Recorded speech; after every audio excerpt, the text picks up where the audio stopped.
सभी किसान भाइयों को नमस्कार। मैं Pramod Kumar Tomar, deputy can manager, DCM Shri Ram sugar unit Loni. आज हमारे यहाँ पर शकील भाई हैं जो एक एक आंख का गन्ना काट कर अपनी पोली ट्रे तैयार करने जा रहे हैं। उसी के बारे में आज हमने सोचा अपने किसान भाइयों को कुछ जानकारी देते हैं। जैसे हमारे यहाँ शकील भाई ने ये गन्ना है COS 17231। इस गन्ने में जब हम बुआई करते हैं इसकी, तो थोड़ा ध्यान रखने वाली बात यह है कि जो नीचे की 3-4 आंखें हैं इसे काट कर निकाल देना चाहिए। काट दो। तो ये क्योंकि इन आंखों में जड़ निकल चुकी है। जब जड़ निकल गई तो इसका जमाव प्रतिशत कम रहेगा।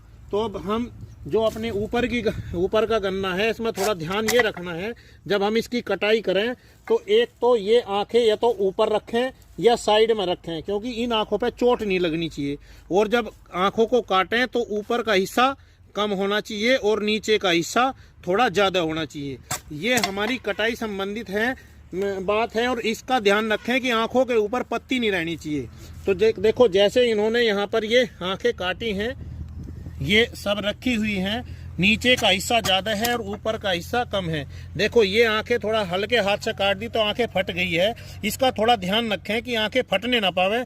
एक झटके में आंखों को काट देना चाहिए। फिर ये जब हम ऐसे अपनी आंखें काट लेते हैं ऐसे, तो हमें क्या करना है, जैसे एक या तो टाट की बोरी ले लेते हैं और इसमें इन आंखों को, कटी हुई सब आंखों को इकट्ठा कर लेंगे।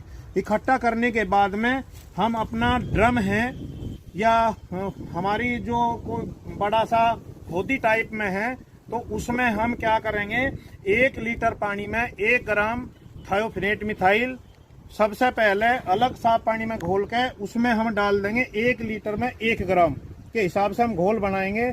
और उसी में ही हम फिर 1 लीटर पानी में 1 ml एमिडाक्लोरोपिल मिलाकर उस घोल को भी उसी पानी में डाल देंगे, जिसमें हमें ये आंखें, ये बोरी में जो आंखें बंद हैं, इस बोरी को फिर हम पूरी बोरी को उसी होज में या उसी ड्रम में डाल देंगे।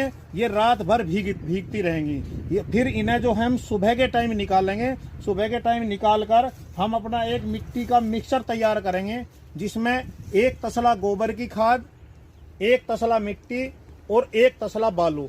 इन तीनों में से कोई भी 2 चीजें होनी बहुत जरूरी है। और इससे क्या फर्क पड़ता है कि हम जब गोबर की खाद उसमें मिलाएंगे तो हमें अपने पौधे, अगर गोबर की खाद मिला सकते हैं, गोबर की खाद नहीं है तो अगर कोकोपीट है तो उसका भी हम यूज कर सकते हैं। तो उससे क्या फायदा होगा हमारा, इससे हम जब हमारे पौधे तैयार होंगे आसानी से